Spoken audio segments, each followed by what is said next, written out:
Hi guys, this is Dan from Magic Pachinko with another short video on a vintage pachinko machine. This is a 1975 Sankyo Comet II. These were pretty popular in their day, I'm sure. And I only base that on the fact that I've restored quite a few of these.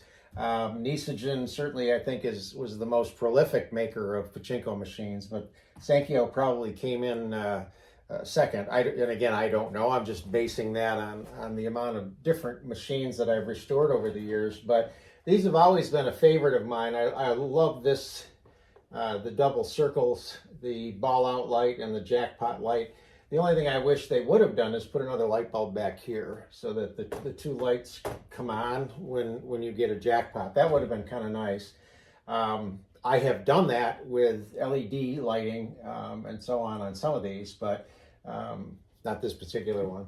So let me open this up and give you a better look at the Playfield on this. This was all changed. This is, and I may not pronounce it correctly, but it's something like Drama Dolls or something like that. And again, I don't know that that's the official name. It's the name that Bill Cardwell gave it, I'm assuming, on his website. But nails polished, obviously. I painted all of the red back in here. It was pretty faded. For some reason, the red paint that the Japanese used just did not stand the test of time. So quite often when you've got red in the attractions, it has to be repainted. This one's kind of interesting. It's got two pay pockets up here. There are 4 nails across the top like there is in most pachinko machines, but normally it's 1, 2, 3, 4 nails rather than 2 and 2 with the pay pockets up there. So it's kind of an interesting layout to the machine. 2 pay pockets down here. I got it turned around for you. You can see the back. These are fairly easy to take apart. This unit down in here kind of is one piece, and then these up in here are kind of pieces on their own. They handle their ball out system a little bit differently than, like, for example, the Nisagens, but it's pretty much all the same.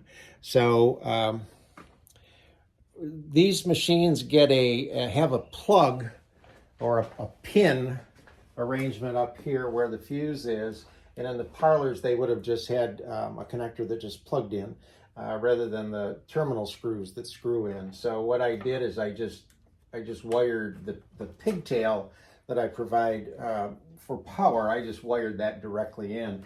So when you get ready to set the machine up, you plug your power supply into the wall, and then you simply come up and plug into the pigtail. And I think you can see it. Get in here. This is where the ball out light is, and it shines through the red portion on the front, and then below it is yellow. So the light below it is the jackpot light, and that turns on when the jackpot is made. Okay, so that's the back side of the machine. So this is the setup part. As I said in an earlier video, the videos are made for 2 reasons, mainly for the new owner, but come to find out, there's a lot of you folks out there that just like to see the machines, and that's great. I really appreciate the support. So this part is mainly for the new owners or anybody that isn't familiar with how you load up a pachinko machine. One of the things, there's 2 things you have to check before you start to play. You have to make sure the ball dump is set properly, and you have to make sure your seesaw is set properly. So we'll start with the ball dump. This is the ball dump here, and by default, it's locked. See where these little L shapes are. If I push this forward, you see how much further they'll tip up, and that would allow the balls that are in the system to go out the dump chute. So get those wires out of the way a little bit more. Like that. So the default is that they're down where they belong, and they'll create the ramp that allows the balls to go over into the jackpot. So plug it in, ball out light is on. That is controlled by this micro switch here. So let's assume you have 500 balls. Take a handful and put in. And in this particular machine, there is a maintenance piece here that stops the balls. So you don't want that to come into play, because that's only a maintenance piece up there. So make sure that's out of the way. If you notice, they run down the upper feed chute into the turnaround, down the lower feed chute, and directly into the jackpot where they stop. That's the proper path for pachinko balls, in any pachinko machine actually. So as you drop the handfuls in, if you get a higher view, you can look down into this track. It's a double track. This is a double track. That's a double track. It feeds both sides of the jackpot. And if you notice, the red light is now out. There's enough balls here to create that weight shift that turns that switch off. So now that you know that you've got it loaded up properly, you're going to take the bulk of the balls that you have. So again, if you have 500, take about 485 of them. And just dump them in that upper hopper, save a small handful for yourself. So now the machine is properly loaded. This is full, balls are all the way through the system into the jackpot. The other thing that is very important that you check is to make sure that your seesaw is set properly. So let me bring you in a little bit closer. This is what's called the seesaw chamber. And if you look in there, there is a piece, I don't know, is it brass? I can't tell. I guess it's plastic. But it sits like this. That's the proper position. If it were sitting like this, that would be incorrect. So right here is a little plunger, and you just push up, and what it would do is bring the seesaw up where it belongs. Okay, so it needs to be up, and your machine needs to be full.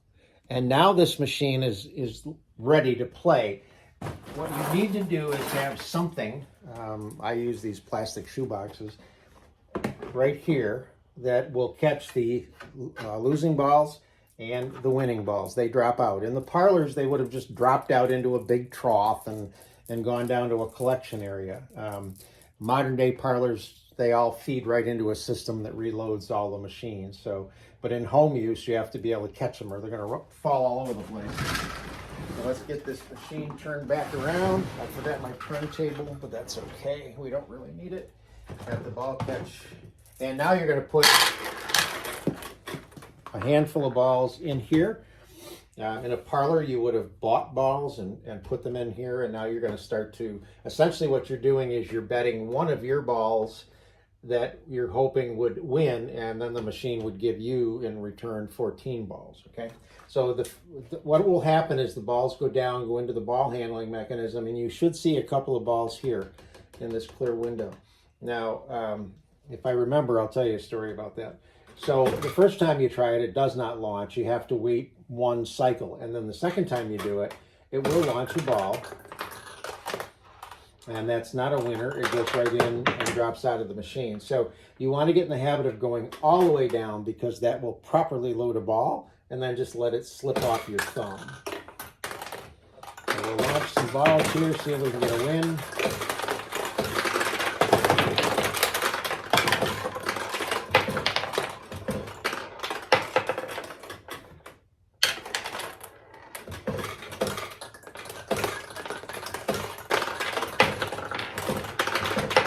Oh, they're going all over the place. I should have put a few more balls in the front feed tray. They feed back in a little better. Come on. There we go. There's a win. So when you get a win, this light will come on and 14 balls come out here. So let's see if we can get a couple more.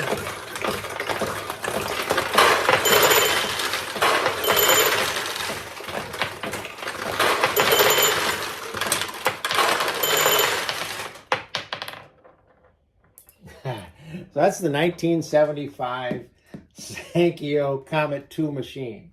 Hope you like it.